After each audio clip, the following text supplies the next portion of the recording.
안녕하세요. 강남역 1분 출구 1분 거리 김종률 아카데미 원장 김종률입니다. 이번 시간에는 토지 투자 이야기 말고요. 토지 강사들 이야기를 조금 해보겠습니다. 자, 여러분들에게 질문 드려보겠습니다. 자, 강사들, 시중에 여러 종목의 강사들이 있죠. 여러 강의를 하는 강사들이 다양한 분야에 있습니다. 자, 어떤 사람들이 사기꾼이 제일 많나요? 단연 부동산 강사들이죠. 부동산 강사들 중에도 어느 분야에 제일 많나요? 아파트, 분양권, 상가, 토지 어느 쪽인가요? 단연 토지 쪽에 사기를 치는 강사들이 제일 많습니다. 달리 질문 드려볼게요. 그러면 왜 수강생들은 토지 강사한테만 유독 그렇게 사기를 잘 당하는 걸까요? 자, 어떤 유형이 있고, 그리고 뭐 마지막에 왜 당하는지 그 심리에 대한 부분은 맨 마지막에 이야기를 해보도록 하겠습니다. 뭐 이건 저도 피해자로 있는 사례 중에 하나인데 어떤 경우가 많냐면 뭐 가장 흔한 게 이런 경우죠. 그러니까 뭐 갑 주식회사가 있는데 갑 주식회사가 10억짜리 부동산을 사는 거예요. 10억짜리 부동산을 사면서 6억의 융자를 받고 4억의 수강생 돈을 투자를 받는 거죠. 4억 정도를. 자, 그런데 이 4억을 A 집단 사람들로부터 돈을 받는데 첫 번째 유형이 어떤 경우냐? 4억을 모금하는 게 아니고요. 한 6억 정도를 해버리는 거예요. 그러면 나머지 2억은 개인적으로 유용을 하는 거죠. 그죠? 뭐 이런 식으로 사기 아닌 사기를 치고 거짓말을 하는 경우가 있습니다. 자, 그리고 나서 또 어떤 형태로 이어지느냐? 자, 보세요. 10억짜리를 4억의 수강생들 A 집단 사람들로부터 돈을 모금을 하고 6억의 대출을 받았다. 그 뒤에 말입니다. 이걸 B 집단 사람들에게 내가 이런 부동산이 있다고 소개를 하면서 이 부동산을 담보로 대출을 받는 거예요. 다시 한번 A 집단 사람들이 투자한 돈 있죠. 4억만 받았어야 되는데 6억을 받았죠. 이 부동산을 B 집단 가가지고 담보로 제공해주고 대출을 받는 겁니다. 그래서 또 그 돈을 개인적으로 유용을 하는 거죠. 이렇게 문제가 커지면 이제 사람들이 이거 팔자라고 했을 때 이 갑 주식회사가 이 부동산을 처분을 못해요. 팔 수가 없어요. 그리고 처음부터 수강생 돈을 이렇게 해먹을 목적으로 샀다면 그래서 어찌 되겠어요? 부동산이 뭐 가격이 올라갈 수도 있겠지만 일단 그렇게 좋은 게 별로 없죠. 그죠? 일단 좋은 걸 해줘서 수강생들이 좋은 수익이 나게 해야 되겠다. 그런 생각보다는 그냥 이 물건을 갑 주식회사로 투자를 함으로써 실제로 갑 주식회사에서는 돈이 들지 않고 주변의 수강생들한테 이렇게 돈을 뭐 뽑아먹는 형태로 쓰는 거죠. 제가 부동산 강사가 되어도 되겠습니까? 라고 하면서 제 인생의 멘토 선생님께 질문을 드린 일이 있었습니다. 그때 그 선생님께서 저한테 하셨던 이야기가 뭐였냐면 수강생 돈을 절대로 투자자로 끌어들이지 말아라. 수강생 돈을 절대로 투자금으로 끌어들이지 말아라. 하는 것이 첫째 조건이었고 저는 지금까지 그걸 잘 지켜왔습니다. 공동투자도 제가 강사가 되기 전에 한 것들이 있고 거기서 싸움이 나고 돈 가르면서 문제가 생기고 뭐 우리끼리 의가상하고 그런 건 있는데요. 제가 강의를 하고 나면서부터는 그런 일이 한 번도 없었습니다. 지금까지도 그건 정말 잘한 것 같아요. 한번 강사가 그런 데 맛을 들여버리면 정상적인 강사가 되게 굉장히 어려운 것 같습니다. 그런 편법으로 돈을 벌고 돈을 굴리는데 재미를 붙이면 어떻게 정도를 걸어갈 수가 있겠습니까? 그죠? 자, 그리고 또 어떤 형태가 있느냐. 갑 주식회사가 그래서 뭐 물건을 투자한 다음에 그걸 팔고 나서요.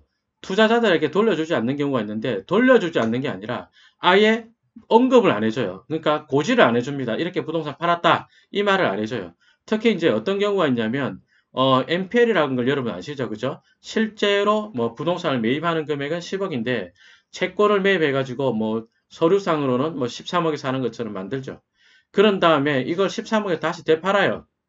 12억에 팔 수도 있겠죠. 어쨌든 팔고 나서 그 사이에 투자했던 사람들에게 통보를 안 해주는 그런 경우도 있어요. 그러니까 수강생들이 투자를 한다. 내 명의로 하지 않고 이제 그 회사 명의로 하는데 그 회사에 돈을 넣음으로써 뭐 이걸 부동산을 처분하건 담보를 제공하건 이런 걸 전혀 모르고 있죠. 깜깜무소식으로 살다가 이런 불편한 일을 겪게 됩니다. 근데 이게 형법상으로 사기나 배임에 해당되느냐? 그것도 계약서를 어떻게 썼느냐에 달려있기 때문에 단정적으로 사기나 배임이 된다라고 말하기는 또 좀 어려운 부분이 있을 수 있어요. 정말로 이런 식으로 필요 이상의 모금을 한다든지요. 담보 제공을 한다든지요. 뭐 이런 거 있죠. 이런 경우 말고도 또 있는 게 뭐냐. 제가 아주 오래전에 본 사례인데 정말 기절초풍하는 줄 알았습니다. 자, 질문 드려볼게요. 제가 한 4억짜리 땅을 살 건데 내가 돈이 부족하니까 여러분들 막 1억씩 투자할래요? 라고 하면 여러분 하시겠어요? 자, 3명만 모집하겠습니다. 1억씩 투자하십시오. 저도 1억 하겠습니다. 이렇게 이야기하면 많은 분들이 김종률 씨도 하는 거니까 진짜 좋은 물건인가 보다 이런 생각 들죠. 야, 근데 제가 정말 기절할 뻔한 게요. 매매 계약서는 4억으로 쓰고 실제로 이제 돈을 줍니다. 그러면서 이를테면은 김종률이가 내야 될 1억을 안 주는 거예요. 자, 당신들 먼저 돈을 내라. 나는 나중에 이체한다. 뭐 이런 식으로 하는데 사실은 그 부동산을 3억에 사는 거예요. 기절초풍하겠다, 이제. 3억에 사는데, 이제 예전에는 기준시가에 거래하고 이럴 때, 이렇게 신고하고 이럴 때라 가지고, 이제 3억에 사는데 계약서만 4억으로 쓰는 거죠. 그럼 매도자도 뭐 땅 안 팔리던 차에 뭐 잘 됐다고 해주는 거죠. 그래 되면은 어떤 효과가 있냐. 3억짜리 땅을 사람들로부터 1억씩 받아가지고 그 사람들이 각 3분의 1씩 지분 등기 되는 게 아니죠. 그게 아니죠. 3억짜리 땅을 1억씩 냈지만, 세 분이서 1억씩 냈지만, 그분들은, 7,500만 원, 맞나? 3분의 1씩 지분을 등기하는 게 아니라 4분의 1씩 지분 등기를 하는 거죠. 이해되시죠? 그러니까 그 땅은 4억짜리 땅이 아니고 사실상의 3억짜리 땅이지 않습니까? 그죠? 그러면 1억씩 냈으면 3분의 1 지분을 가져가야 되는데, 그냥 가운데 주도한 사람이 1억을 낸 것처럼 하면서 4분의 1 지분을 공짜로 묻어갑니다. 참 그런 경우도 제가 봤습니다. 자, 그렇다면 왜 회원님들이 유독 토지 강사들에게만 이렇게 사기 피해를 많이 당할까요? 아마도 토지는 어렵다라고 생각을 하고 강사가 보여주는 토지 투자 스킬을 보면서 내가 공부를 한들 저만큼 할 수 있겠느냐? 그냥 저 실력 좋은 강사에게 묻어가야지. 저 실력 좋은 강사가 추천해주는 거 하나 해야지. 이런 생각하는 거죠. 강사들이 추천하는 물건들도 보면 유독 토지 강사들이 보면 한 5년 뒤에 좋아질 거라고 권하는데 전혀 좋아지지 않는 것들 이런 것도 되게 많아요. 그런 피해 사례도 수강생 통해서 제가 듣곤 합니다. 그래서 여러분들에게 드리고 싶은 이야기는요. 강사한테 물건 해달라고 하지 말고요. 공투하자만 하지 말고요. 강사가 갖고 있는 회사로 투자를 할 테니 투자를 하십시오. 이런 거 절대로 하지 마십시오. 꼭 한다면 여러분들이 직접 입찰자가 되어서 하는 형태 있죠. 그런 것만 해가지고 예를 들어서 10명 공투가 그랬을 때 10분의 1씩 지분 들어간다. 오케이. 딱 그런 정도까지만 하시고 그 외에 아까 말씀드린 것처럼 여러분의 명의가 들어가 있지 않는 것들 이런 거 절대로 하지 마시기 바랍니다. 여러분 명의가 들어있지 않으면 여러분들이 권리를 주장한다든지 이런 거 할 때 굉장히 불편해지고 하고 돈을 배분할 때도 어떻게 해야 되는지 모르기 때문에 굉장히 불이익을 당하기 십상입니다. 그런 데서 강사는 사기꾼이 되는 것이고 여러분들은 사기 피해자가 될 수 있는 것입니다. 다시 말씀드리겠습니다.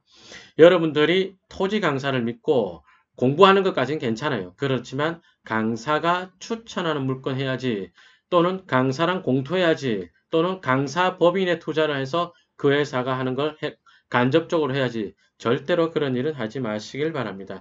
성과가 좋은 경우가 별로 없습니다. 이런 이야기는 제가 조금 주제넘는 이야기일 수 있는데요. 저도 직장을 다니면서 토지 공부를 하고 그리고 토지 투자를 해왔습니다. 해보니까요. 처음에는 너무 어렵고 감이 잡히지 않았는데 한 1년 정도 마음을 잡고 여러 물건들을 조사를 하다 보니까 실력이 금방 늘더라고요. 한 1년 정도 시간을 공부해 보십시오. 여러분들이 평생 여러분 스스로 투자할 수 있는 기술을 익힐 수 있을 것입니다. 그러는 동안에 여러분들을 스승에게 여러분들에게 토지 가르치는 선생에게 이건 어떻게 하는 겁니까? 저건 어떻게 합니까? 물어보십시오. 그렇게 이용하십시오. 그래야 여러분들의 실력이 늘고 그 선생도 사기꾼이 되지 않게 되고 여러분들도 사기 피해자가 되지 않게 됩니다. 좀 어려운 이야기였습니다. 말 꺼내기 정말 어려운 이야기였습니다. 그럼에도 뭐 이런 피해가 더 이상 생기지 않길 바라는 마음으로 이야기를 드렸습니다. 저 역시 토지를 가르치는 사람입니다. 좋은 사람이 아닐 수 있으니 저에게도 이런 물건 해주세요. 그런 이야기 하지 마시길 당부드리겠습니다. 이번 시간 여기까지 하겠습니다. 불필요한 이야기 경청해 주셔서 여러분 정말 고맙습니다.